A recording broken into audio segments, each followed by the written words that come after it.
राधा स्वामी दयाल की दया, राधा स्वामी सहाय, राधा।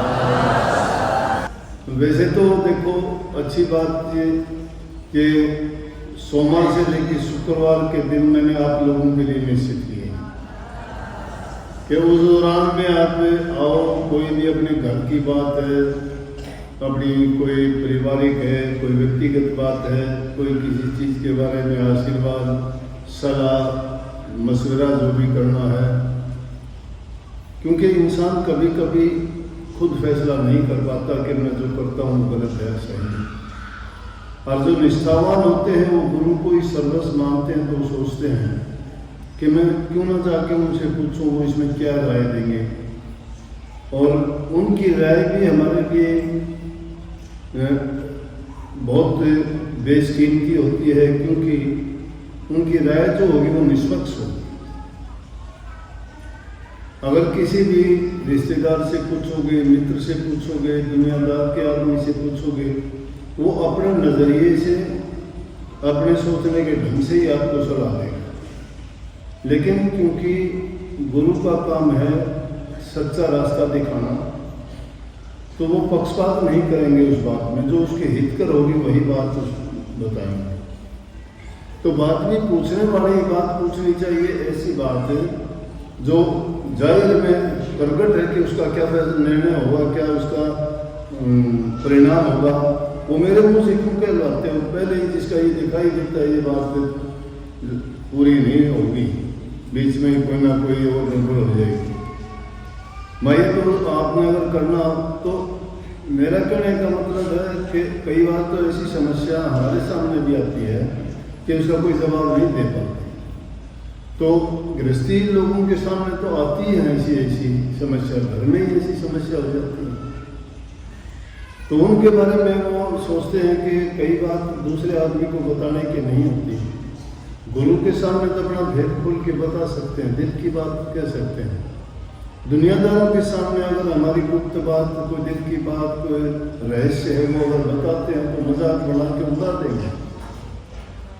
लेकिन गुरु उसको गुप्त भी रखेगा और तुम्हारे लिए हितकर होगी वो बात भी बताएगा। तो इसलिए मैंने ये भी एक फैसला कर रखा है कि 5 दिन आप लोगों के लिए है। तो उसमें जो मुझे सही लगता है तो बता देता हूँ, तो नहीं लगता तो मैं कहता हूँ ये मेरे बस की बात नहीं है। तो ये तो बात थी मिलने की, और जो भी चीज़ मिलती है ना वो प्यार से मिलती है।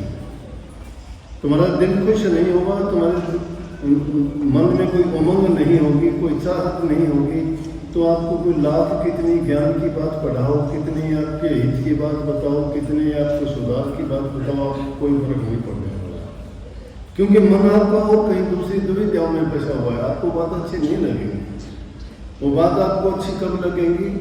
जब आपकी चाहत होगी, जब आपके दिल में प्यार होगा। बच्चा प्यारा लगता है माँ को, तोतला बोलता है, और उसके तोतला बोलने में माँ उसका आनंद उठाती है। स्वामी जी महाराज ने इस बात को बड़े सुंदर ढंग से कहा कि बचन प्यारे गुरु के ऐसे जस माता सो तोतरी बात, तोतरी बात। माता के संग में बच्चा तोतरी बात करता है तो भी उसको अच्छा लगता है, क्योंकि दिल में प्यार है, विश्वास है उसका। उसकी माँ ही उसके लिए छत्र है, उसको सब चीज़ों से बचाने वाली रक्षक है। इसी प्रकार से शिष्य भी गुरु से प्यार का नाता जोड़ता है, तो हर बात में सोचता है कि मेरी हर बात का ही फैसला ये करें। और वैसे तो शास्त्रों में गलत थोड़ी लिखी है। वो कहते हैं कि गुरु से दीक्षा लेते हो तो गुरु को अपनाने के लिए अपना तन, मन और धन, उनमें तो लिखा है कि सीधी बात गुरु को देने का मतलब है गुरु की आज्ञा में बरतो। धन भी तुम्हारा है, तन भी तुम्हारा है, मन भी तुम्हारा है, लेकिन उसमें ये परख करो कि गुरु की मर्जी इसमें क्या है। अगर उसकी गुरु की रजा है इसमें कि तुम्हारा धन किस चीज़ में आपको प्रयोग करना चाहिए, तो समझो कि आपका धन सही जगह लगा है। पुण्य में लगाते हो, किसी गरीब की मदद करते हो, किसी भूखे को देते हो, या किसी और अनेक कोई गौशाला में देते हो, या कोई धर्मार्थ किसी काम में लगाते हो, तो समझो कि उसमें गुरु की रजा। गुरु तो कहता है पर उपकार करो, इसका मतलब आपने जो किया वो गुरु की आज्ञा में रह के किया, सही जगह गया। तन से कहते हैं किसी को दुख कष्ट ना दो, पीड़ा ना दो किसी को, जो हो सकता है तो उसकी शरीर से सेवा करो। ये गुरु का वचन है, जो गुरु की आज्ञा में बरतते हो, अगर अपनी उनकी आज्ञा अनुसार वो काम करते हो तो आपने इसका मतलब गुरु की आज्ञा का पालन किया, आपका सही काम है। आपने गुरु को अपना तन भी दे रखा है और धन भी दे रखा है। रही बात मन की, अब ये मन पे आके झगड़ा बहुत भारी हो जाता है। मन पे झगड़ा क्यों है भारी कि मन बात मानता नहीं है। मन के हम आदि और गुलाम हैं, हैबिचुअल हो गए उसके, आज से नहीं मुझसे। कितने जन्म जन्मांतर से इस मन के कहे में तो चलते आए हैं। इस मन के कहने से ही तो अनेक योनियों में गए। इस मन के कारण तो अनेक प्रकार के हमने पाप कर्म करके सिर पे उठे। इसीलिए इसमें जो लड़के ने बाणी गाई था, लेकिन एक ही लाइन में कितनी अच्छी बात कही उसने कि तेरा सुंदर शरीर है, ये अवसर तुझे मिला है, इसमें तू नेक कमाई कर ले, नेक काम कर ले, नहीं तो जो कर्म करेगा पर तुझे भोगना पड़ेगा।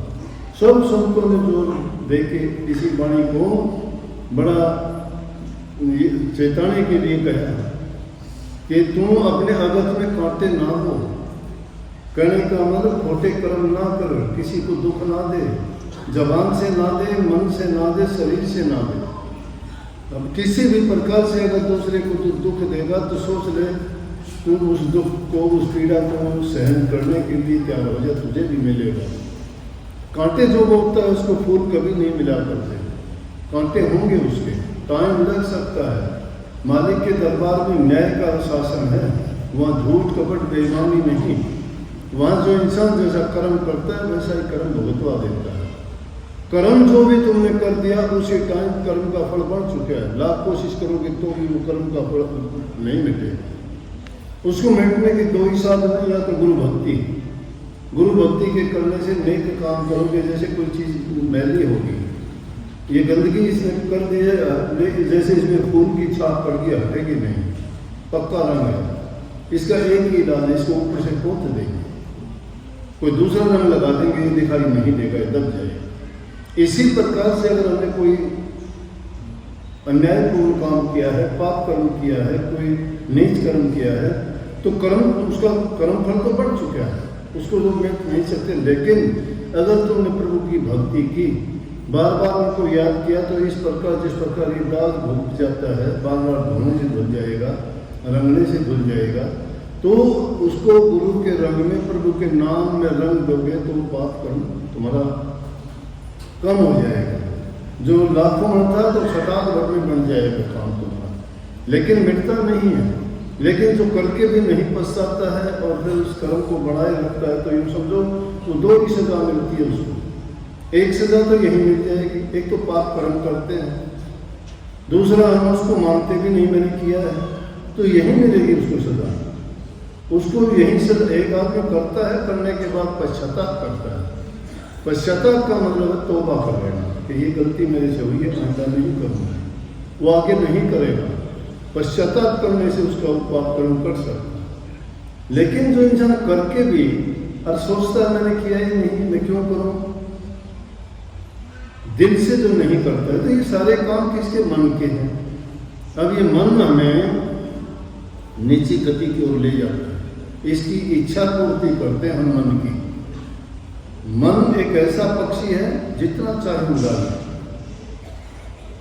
पिंजरे में भी ना डालो इसको, और इसको इतना खुला भी ना छोड़ो कि उड़ जाए, इसकी डोरी अपने हाथ में। पतंग की डोरी जब तक हाथ में रहती है तब तक उसको कहीं उड़ाओ, कहीं ऊंचा नीचा ले जाओ, लेकिन डोरी अगर हाथ से छूट जाती है, डोरी अगर कट जाती है, तो पतंग की क्या हालत होती है। ये मन भी इसी प्रकार का पतंग है, उसको नाम रूप में डोरी से अगर पकड़े रखोगे तो जो मर्जी जैसा आप चाहोगे वैसा ही ये होता रहेगा। लेकिन अगर इस मन को एक बार की इच्छा पूरी करनी शुरू कर दी तो इसकी इच्छाएं कभी पूरी नहीं होती हैं।